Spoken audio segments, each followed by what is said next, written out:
Okay, this is day 18 of shooting an SEO GEO themed video. Every day is a personal challenge. Today's topic is going to be AI generated content.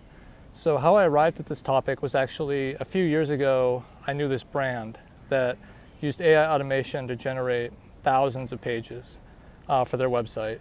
And they saw pretty good organic traffic as a result. At the time, I did warn them that this is scaled content abuse. They were creating these pages primarily to rank in search results, not necessarily to help users. And I checked their Google Search Console today for the first time in like years, and it basically caught up with them.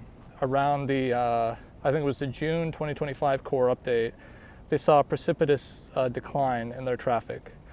So basically this phenomenon of like generating a bunch of AI generated content at scale, experiencing some visibility from that, and then seeing that visibility go away pretty precipitously is called Mount AI. So it's a pretty established phenomenon at this point. It's happened to a number of sites. There's a lot of case studies out there about it.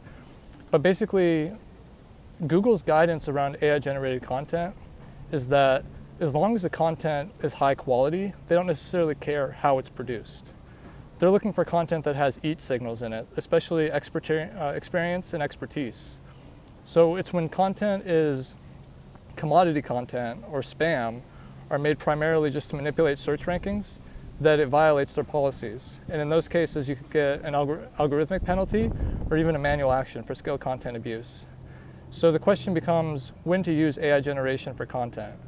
Ahrefs did a couple of studies back in 2025, basically showing that AI generated content was pretty prominent, including in top ranking results. But it wasn't necessarily 100% AI generated. It was just portions of it. And so I think like that's the kind of lesson to take out of this, is that you don't want to be lazy and just go to an AI assistant and insert a prompt and say, write me an article about this topic, and then publish that without human insight or human overview. That's scale content abuse, that's spam, and it's likely to, if you do it at scale especially, it's likely to catch up with you. Because basically what happens is these pages seem relevant for the query because they're semantically related, and then the user signals to them are terrible. So over time, Google figures out that this isn't good quality content and it demotes the site.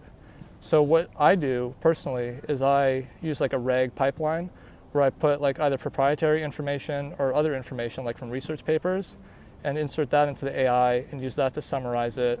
And then I'll include some of the summaries in my articles on occasion, but I don't rely on AI 100%. So just beware of Mount AI and how to use AI properly. Okay, that's it. Peace.